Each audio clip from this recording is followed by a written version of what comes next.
Kumusta po? Ako si Annie Evangelista, MSBA Director for Region 6. Naniniwala po tayo na ang edukasyon ang tulay sa bawat pangarap at ang paglilingkod ang esensya ng ating pagkatao.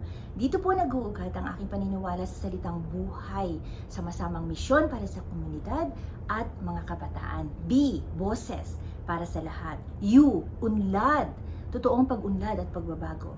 H. Hustisya, walang batang dapat maiwan, walang tinig na di maririnig. A. Aruga, tunay na pagmamalasakit. Y. Yaman ng edukasyon.